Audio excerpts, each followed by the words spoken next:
Welcome to my channel once again. आज हम बात करेंगे चंद्र केतु की। यदि आपके जीवन में चंद्र केतु आपकी कुंडली में कहीं इकट्ठा बैठा हुआ है तो अक्सर लोग घबरा जाते हैं कि चंद्र केतु इकट्ठा होने से चंद्र का ग्रहण माना जाता है।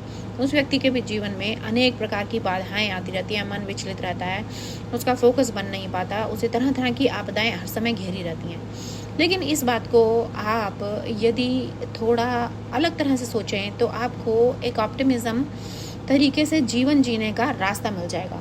वो कैसे? चंद्र केतु जिस व्यक्ति की कुंडली में भी इकट्ठा होता है वह व्यक्ति जन्म के बाद से ही बहुत छोटी अवस्था में अपने चारों ओर होने वाली हर घटना को बहुत गहराई से सोचने वाला व्यक्ति होता है। वो अपने आजू बाजू घटने वाली हर प्रकार की घटनाओं से सीखता है, चाहे वो उसके माता पिता द्वारा की जा रही हों, चाहे उसके आस पड़ोस में कुछ घटनाएं घट रही हों, चाहे उसके दादा दादी या सिबलिंग्स कुछ घटनाएं करते हों, आपस में किसी प्रकार की प्रॉब्लम आ जाए तो उस प्रॉब्लम का निवारण सामने वाला किस प्रकार से कर रहा था, कितना सच्चाई से बोल रहा था, कितना झूठ बोल रहा था, वास्तविकता क्या थी और उस प्रॉब्लम का सॉल्यूशन किस तरह से अंततः सॉल्व किया गया। जिस व्यक्ति की कुंडली में चंद्र केतु इकट्ठा होता है वह इस सभी चीज़ों को बारीकी से सोचने वाला व्यक्ति होता है और उसे यह गिफ्ट जन्मजात प्रभु की कृपा से दिया जाता है, क्योंकि ऐसा व्यक्ति अपने एक्सपीरियंस से सीख कर कुछ जीवन में बड़ा करने के लिए इस धरती पर आया हुआ होता है। इस व्यक्ति को अपने अनुभव से जितना ज़्यादा सीखने से मिलता है उतना किसी और जगह सीखने से उसे नहीं मिलता।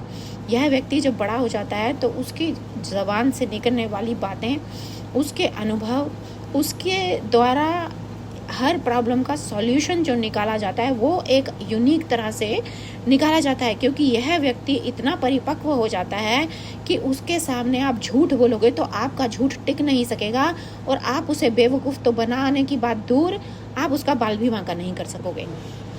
तो ऐसे व्यक्ति को कभी भी हताश, निराश और परेशान नहीं होना चाहिए, क्योंकि यह व्यक्ति प्रभु की इतनी असीम कृपा अपने साथ लेकर आया हुआ होता है कि किसी भी प्रकार की बाधा इसके सामने टिक नहीं सकती और इसको हिलाने वाले खुद ध्वस्त हो जाएंगे। ये ध्वस्त होने वाला नहीं है। ये फतेह का वो झंडा लेकर अपने साथ अपने जीवन में पैदा होता है, जिससे ना केवल ये अपने परिवार, अपने संगी साथी, अपने आजू बाजू में रहने वाले लोगों की प्रगति के लिए सहायक होता है, बल्कि ये एक रिस्पॉन्सिबल माता पिता के रूप में भी प्रकाशित होता है। इसके जीवन में जो भी व्यक्ति इसके साथ जुड़े हुए होंगे यह ईमानदारी से उनको अपने से भी ऊंचा उठाने की भरसक प्रयास करता है और उसमें डटकर उनका सहायक भी बनता है। अब छोटी मोटी प्रॉब्लम जो आती हैं, ऐसे व्यक्ति को क्या करना चाहिए?